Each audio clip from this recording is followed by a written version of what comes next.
Have you ever spent an embarrassing amount of time looking for your keys only to discover they were in the first place you looked? There they sit, simultaneously mocking you and looking innocent. Now, what if I told you there's a code in each of us that allows us to either thrive or eke out an earthly existence? Come, let me bend your ear for just a minute, and I'll tell you about the key you're already holding in your hand that will allow you to better navigate the human experience with the ferocity of a lion. Welcome to Your North Node. I'm Athena, your modern day priestess bestie, and my teaching robes are in the laundry. So this is the outfit you're getting today. Anyway, I've spent like the last 15 years studying various forms of energy work and whatnot, and now I'm sharing all of that wisdom with you so that you can get unstuck, get out of your own way, and live life on your terms. So if you're in a place of transition or you're seeking spiritual answers to discover your true self, then you're in the right place. And together, we'll uncover clarity, purpose, and the power within you to navigate your journey. Each obstacle that comes across our path has the power to either whoop our ass or help us level up.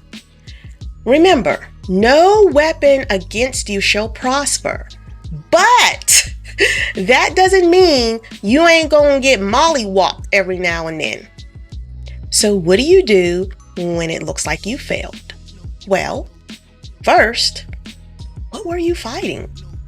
Were you fighting you or the perceived obstacle? But I digress.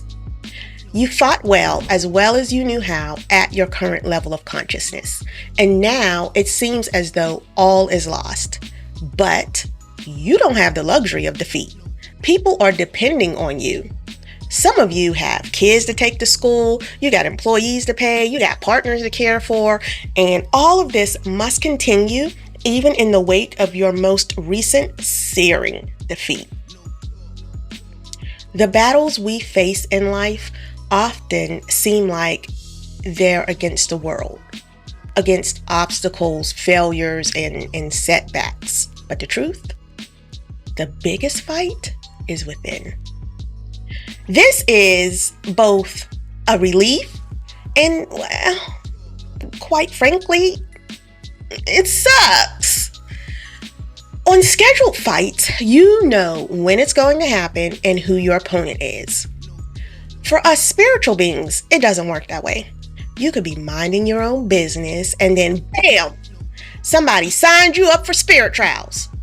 The truth is, every challenge that comes your way is as much about facing your own doubts, your own fears, and your own limiting beliefs as it is about the situation itself.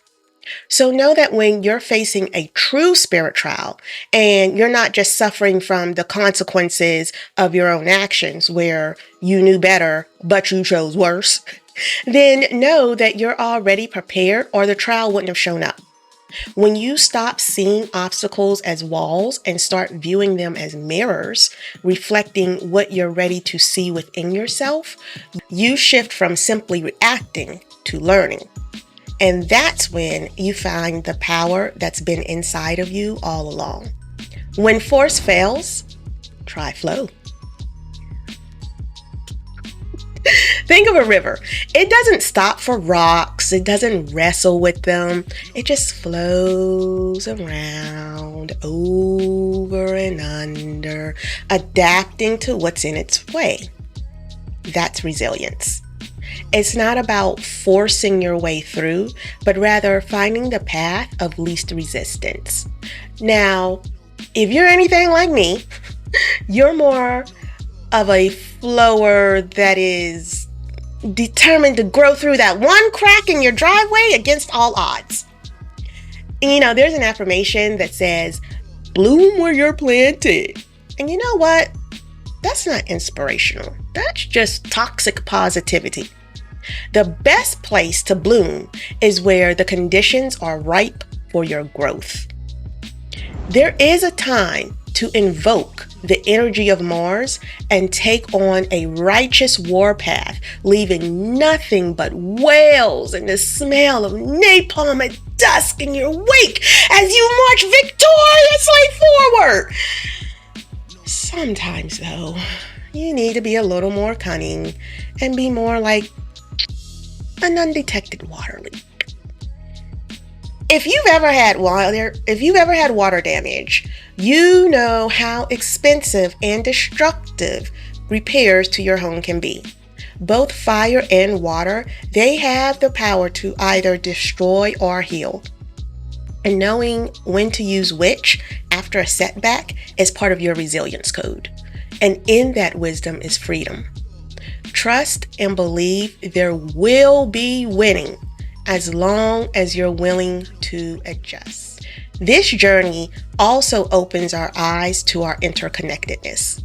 When we embrace this concept, we tap into a wellspring of support, compassion, and mutual resilience. We are all connected, sharing in the human experience, and together we can find strength even in life's darkest hours. When reassessing, it's a good time to search for any interconnectedness. It can be unpleasant to see yourself in an arch nemesis, but like threads woven into a vast, intricate tapestry, each one of us is a part of something larger. In every action and in every choice, we don't just shape our lives, we touch the lives of others, and that creates ripples of influence that extend beyond what we can see. You know, there's an old African philosophy called Ubuntu, I think, and it says, I am because we are. When you can see yourself, you know how to handle the issue. How would you treat yourself in this situation? If you're a regular here, then you know what I'm about to say next. It all comes back to knowing yourself. Some people think resilience is only about the ability to recover quickly from difficulties. But just as success isn't linear, so too does resilience take different forms.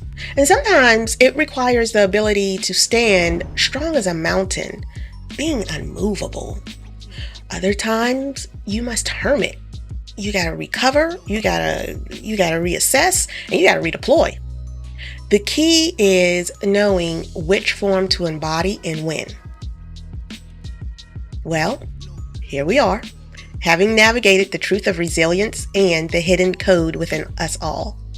Sometimes resilience means charging forward, invoking the power of fire to clear the path. And other times it's about moving like water, adapting and finding the spaces that allow for growth. And sometimes resilience is as simple as understanding that we are all connected and drawing on the strength of our shared humanity. The journey to unlocking your potential lies in knowing when to stand your ground, when to step back, and when to lean in to the interconnectedness that binds us all. Resilience is a code you carry. It's a guide within, just waiting to be tapped. And I'm going to let you in on a little secret. If you're watching this, you've survived 100% of everything life has ever thrown at you. You could be dead, but you ain't. Here you are with me. And because I enjoy empowering you with options, here are your choices. You ready? Here are your choices. Okay. You can either, one, take a moment to decide what your next move is going to be, or you can start moving forward while you figure out what your next move is going to be. See? Options. So, until next time, may there be peace between us, and remember, do no harm, but take no shit. Are they gone? Okay. For those of you who like to stick around for the bonus, this ain't Marvel. There ain't always going to be no bonus. Otherwise, it would be regular and not bonusy. So, the moral of the story is, receipt ink expires before your return period ends. I'll see you all next time.